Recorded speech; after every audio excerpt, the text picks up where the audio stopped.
अंदाज़े अर्चना channel में हाजिर हूँ मैं आपकी दोस्त अर्चना, आपसे बतियाने और आपको अपने दम पर जीना सिखाने।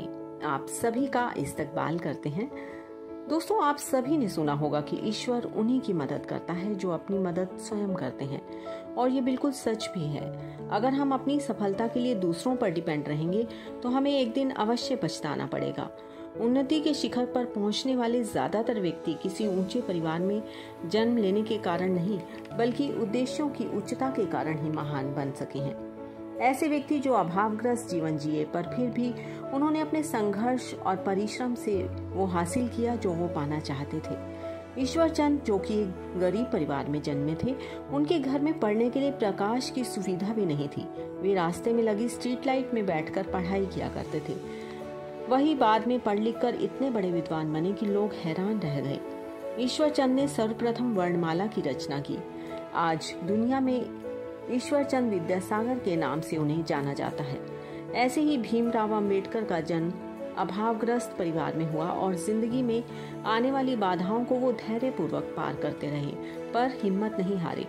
और फिर एक दिन वे हिंदुस्तान के संविधान के रचयिता बने और भरपूर प्रसिद्धि व मान सम्मान अर्जित किया। दोस्तों, केवल वह व्यक्ति जो मेहनती और परिश्रमी है भाग्य का पक्षधर होता है, उसी का भाग्य बदल सकता है। वहीं दूसरी तरफ कोई व्यक्ति जो काम नहीं करता है लेकिन केवल खड़ा होकर प्रतीक्षा करता है, तो उसे किसी की भी मदद नहीं मिलेगी, भगवान की भी नहीं।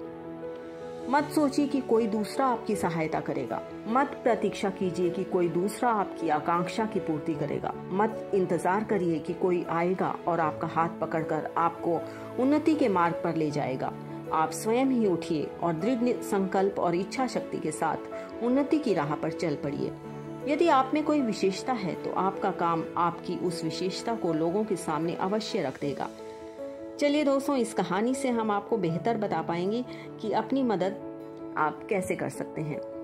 एक धनी व्यापारी के दो बेटे थे जिनका नाम ध्यानचंद और करमचंद था। ध्यानचंद हमेशा ध्यान में रहते थे और कोई काम नहीं करते थे। वहीं करमचंद कर्म करते थे और श्रम करके अपनी जीविका चलाते थे। एक बार गांव में सूखा पड़ गया। करमचंद पानी लाने के लिए तरह तरह के उपाय सोचने लगा। वहीं दूसरी ओर ध्यानचंद ने भगवान की पूजा करने में और अधिक समय देना शुरू कर दिया। करमचंद ने कई मेहनती पुरुषों को इकट्ठा करके एक उपयुक्त स्थान पर एक कुएं के लिए खुदाई शुरू कर दी। इस काम में महीनों लग गए, लेकिन उन्हें सफलता मिली और पानी भी कुएं से बाहर निकाल लिया गया। वे बहुत खुश हुए। ध्यानचंद विचार मग्न था कि मैंने इतना पूजा पाठ किया, परंतु भगवान ने मुझे जवाब तक नहीं दिया। तब उनके पिता ने ध्यानचंद से कहा, बेटा, ये एक बहुत ही महत्वपूर्ण सबक है और आपको ये हमेशा याद रखना चाहिए कि भगवान उन्हीं की मदद करता है जो खुद की मदद करता है। दोस्तों, आप अपने भाग्य के निर्माता स्वयं हैं। पूरे दृढ़ निश्चय के साथ अपने लक्ष्य की ओर कदम बढ़ाइए और आगे बढ़िए, क्योंकि चलना ही जिंदगी है। चलिए, सबसे पहले मेरे चैनल पर लाइक, शेयर और सब्सक्राइब भी करिए और साथ में कमेंट्स भी। मिलते हैं अगली बार अगले पॉडकास्ट के साथ।